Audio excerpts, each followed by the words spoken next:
Yo, what's going on, people? Welcome back to the channel, Football Therapy, with me, your host, Jan. I do hope you're doing well, mate. Am I in focus? I think so. I really do hope that. Welcome back to Chelsea News, of course, the daily series here on the channel, where I reflect on what's been said about Chelsea across global footballing media, giving you my thoughts, feelings, and opinions on it. But as always, mate, more importantly, asking for yours. Today, I'm reacting to some of the stuff Obi Mikel said in this podcast, which was great fun, I must say, and you'd have to agree with him. He popped off. It was good, but it was funny because he said, like, the way he was effing and blinding. He was just exasperated, which I love, because we'll get into it. Also, I do want to react to an article on The Athletic, because I haven't really spoken about this. Chelsea have hired this geezer from rugby, yeah? And Simon Johnson's done a piece on it. Apparently, he's a cultural architect. Willie Issa. That's how you pronounce it. Issa. I-S-A. We're going to learn about him, yeah? Look, is he a kindergarten teacher? Because that's what we've got at Cobham at the moment, yeah? So, it's going to be a lot of fun, guys. Thanks for joining me, as always. Really happy to see you here on the channel, Football Therapy, in what can only be described as turbulent times for Chelsea Football Club. Yes, we are in for a good shout, inverted commas, to qualify for the Champions League and win the conference. But, you know, if you're using your brain and more, you know, just obviously your eyes, then you can see we have been very, very poor.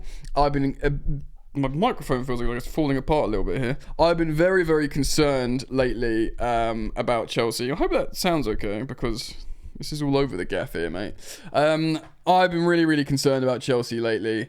Those two Brighton games were, for me, pretty darn sobering. I often get criticised for being like positive or overly positive. It's just how I am really often with football, trying to see what the vision is. But I tell you what, mate, those two games against Brighton really bummed me out, man.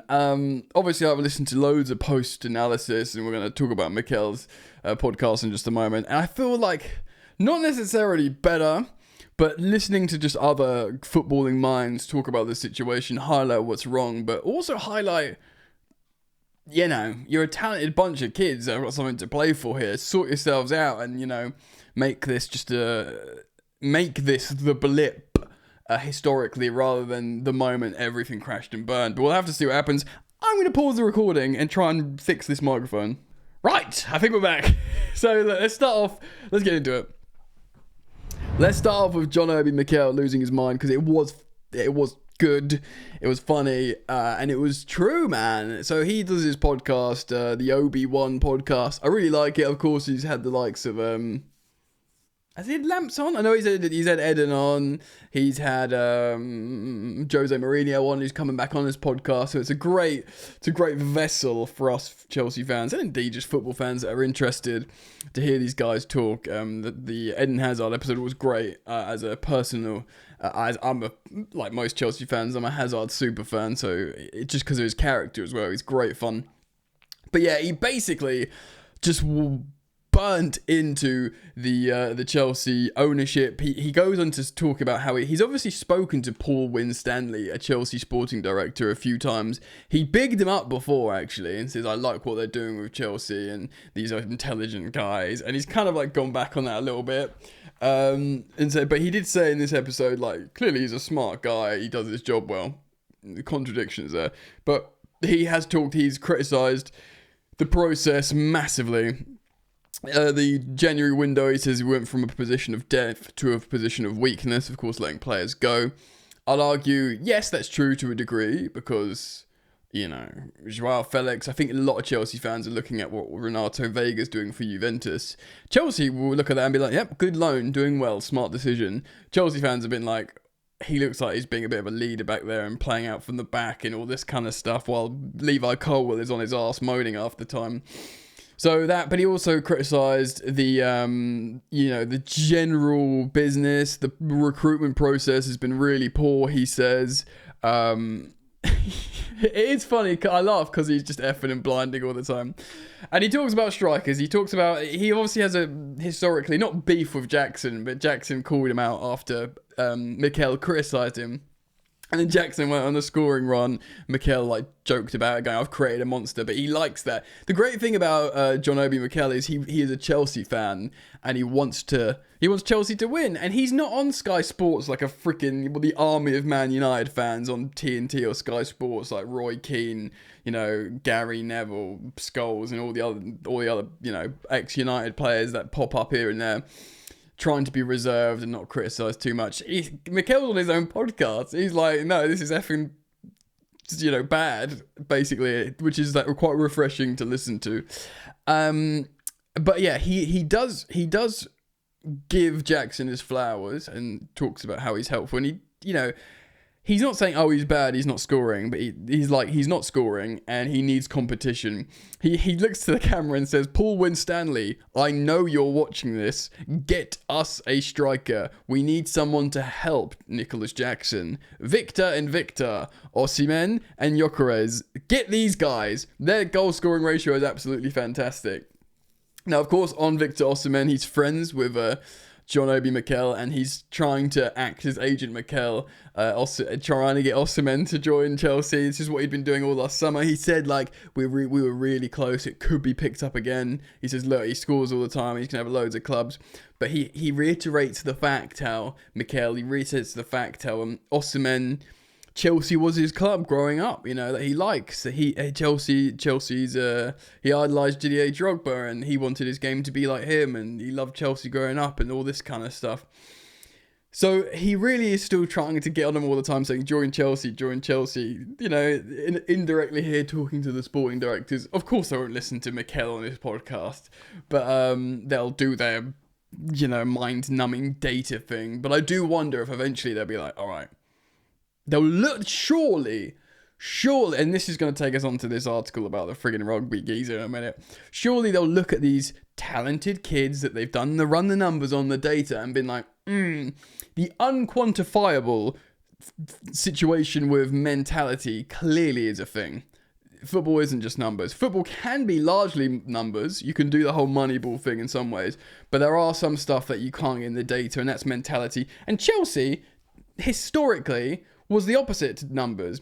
We were like the anti-Barcelona. We were the big characters, the big boys, the mentality monsters. We'll play without the ball. We'll be just tough to beat, big, strong boys, and be clinical in the moments because we believe in ourselves, and it's a mentality thing, which does lead on to this in a moment. So that stuff you're not going to get in data books. That's kind of like Chelsea vibes, and we've gone to the opposite. And I was called for some sort of data-led approach because I thought the way we've enjoyed success over the last couple of decades was unsustainable in many ways, especially in the modern landscape of football, but not to completely wipe it away. And they should look at the heads dropping of the young players, your Noni Maduekes, your Sanchos, your Jacksons, your Levi Colwill being petulant on the ground, Malo Gusto's young player, form dipping in and out. I know he's playing out of position, but there's a lot of that. Asking a very young Caicedo to captain the side sometimes and just be this everything player midfield. I wonder if they look and go, right, yeah, we need some psychological reinforcement here, which leads me on to the next story. Yeah, so, yes, we've hired some geezer from rugby to save Chelsea. It's a meme, it's all over social media, we joke.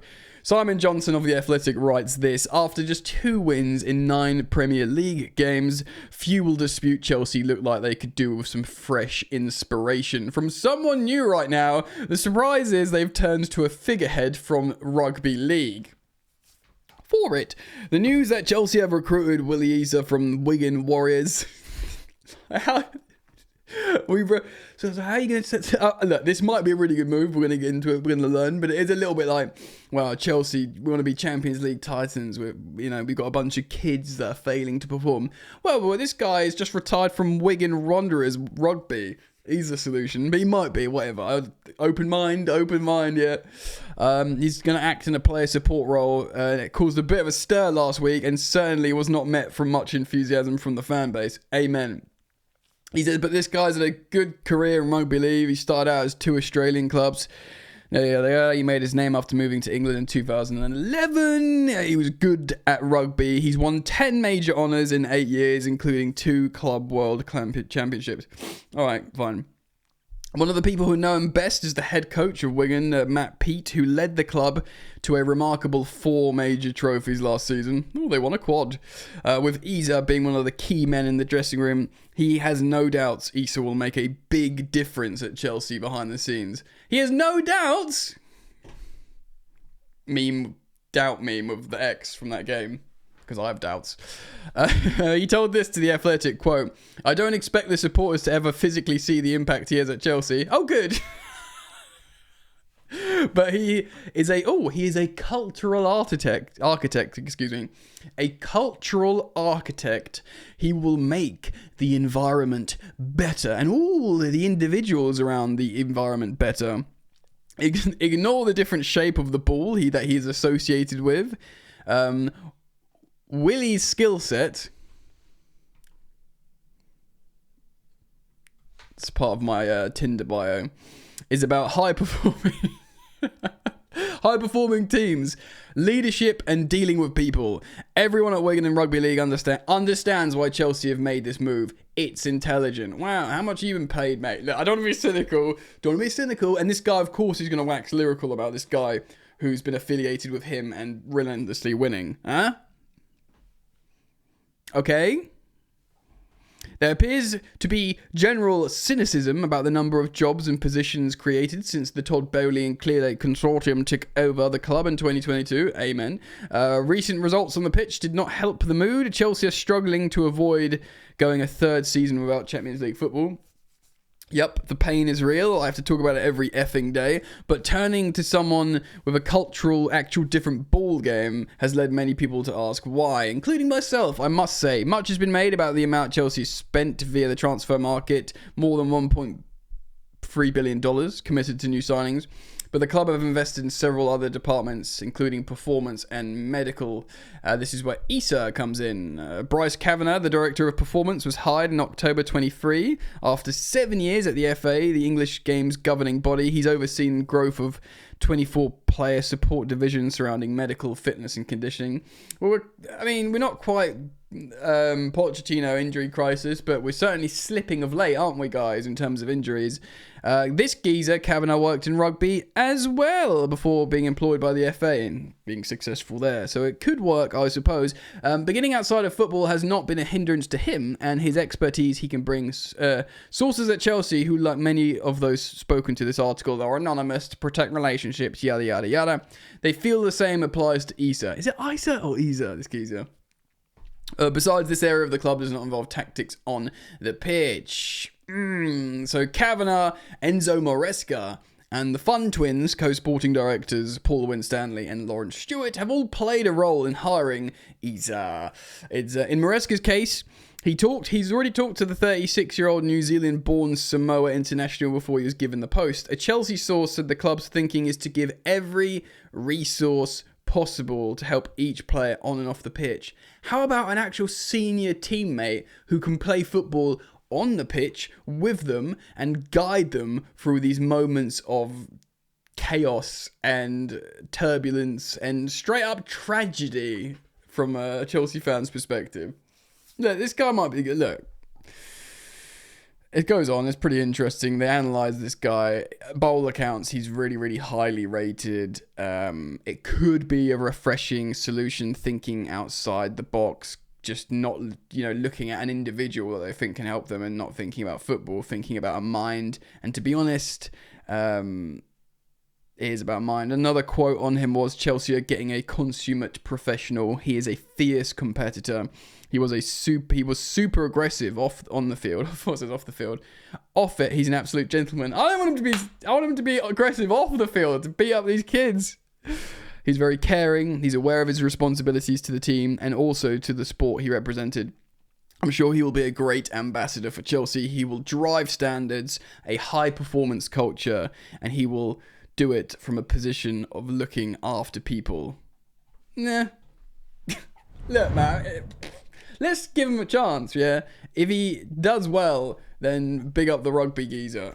If Chelsea suddenly just start winning, and then we just thought, we found form again, and the players start scoring and basically not flopping all over the gaff and whinging, maybe some fans on social media will be like, oh, this geezer worked. But he might just fade into obscurity, forget about him, and in 18 months we'll read an article or a little bit of an article somewhere that he's been sacked or he's walked away, and we're like, oh, that was weird and dumb, you know.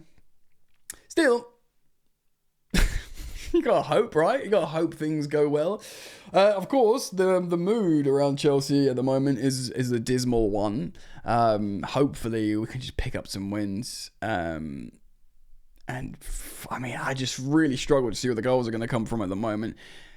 Mentality, yeah. Even there's obviously been a lot of talk about Cole Palmer looking frustrated, and you can't blame him really. Like, teammates not finishing off his chances, chemistry breaking down. He's got a great understanding of Nico Jackson on the pitch, who of course is now absent. And it does make you think, what are they going to do here? I do wonder if the reintroduction of the Conference League next month might be a good thing for Chelsea. Because even though we were A team and B team in the league phase, it seemed to coincide with us doing well. I wonder if there was a momentum thing there with players playing in and out. And even if it's just the first team playing twice a week. Cole Palmer's registered now, other players as well. Getting some wins, getting some feel-good moments against lower level opposition that you can just sort of bottle and, you know, bring into the Premier League games. I mean, I'm clutching at straws here, but I'm trying to be hopeful. But let me know what you think, friends. Thank you as always for joining me here on the channel, Football Therapy. You're all welcome to be part of the GOAT gang, so why not subscribe? Thank you for liking, commenting, if you want. Football Therapy merch is available, GOAT gang and Football Therapy logo, and some other stuff's coming. So thanks as always for joining us, and I'll see you back here soon, hopefully. Peace.